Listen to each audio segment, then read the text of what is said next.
পরিচালক সঞ্জয় সামাদ্দার ইনসাফ নামের নতুন একটি সিনেমার মাধ্যমে আবারও নির্মাণে ফিরছেন। এই সিনেমাটির নায়ক হিসেবে থাকবেন শরীফুল রাজ। এই সিনেমায় ভিলেন চরিত্রে দেখা যাবে জনপ্রিয় অভিনেতা মোশাররফ করিমকে। জানা গেছে ইতিমধ্যে চুক্তি স্বাক্ষর সম্পন্ন করেছেন এই দুই তারকা।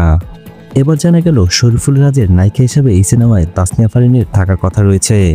তবে বিষয়টি নিশ্চিত করে কিছু জানাননি পরিচালক। তিনি বলেন, বেশ কয়েকজন অভিনেত্রীর সঙ্গে কথা চলছে, চূড়ান্ত হলেই আপনাদের জানাবো। এই পরিচালক আরও বলেন, একটা সিনেমা নির্মাণের আগে তো অনেকের সঙ্গে কথা হয়, অডিশন পর্ব হয়, এর মধ্যে থেকে যার সঙ্গে ব্যাটে বলে মিলে যায় তখনই তাকে কাস্ট করা হয়। আমি এখন সেই প্রক্রিয়ার মধ্যে দিয়ে যাচ্ছি।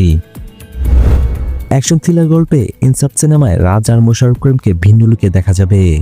এই সিনেমায় দানবীয় আর ভয়ঙ্কর রূপে মোশাররফ করিম হাজির হবেন, যে মোশাররফ করিমকে ইতিমধ্যে কখনো দেখা যায়নি। সবকিছু ঠিক থাকলে আগামী ফেব্রুয়ারির প্রথম দিন থেকে ইনসাফ সিনেমার শুটিং শুরু হওয়ার কথা রয়েছে। বড় কোনো উৎসবে সিনেমাটি মুক্তি দেওয়া হবে বলে জানিয়েছে নির্মাতা। পরিচালক সঞ্জয় সামাদ্দারের এটি দ্বিতীয় সিনেমা। তার প্রথম সিনেমা মানুষ, এতে অভিনয় করেছেন কলকাতার সুপারস্টার জিৎ। ওটিটি আর টিভি নাটক নির্মাণে বেশ মেধাবী পরিচয় দিয়েছে এই নির্মাতা। ভিডিও ভালো লাগলে অবশ্যই লাইক দিয়ে যাবেন। পরবর্তী ভিডিওগুলোর জন্য অবশ্যই চ্যানেলটি সাবস্ক্রাইব করে রাখবেন।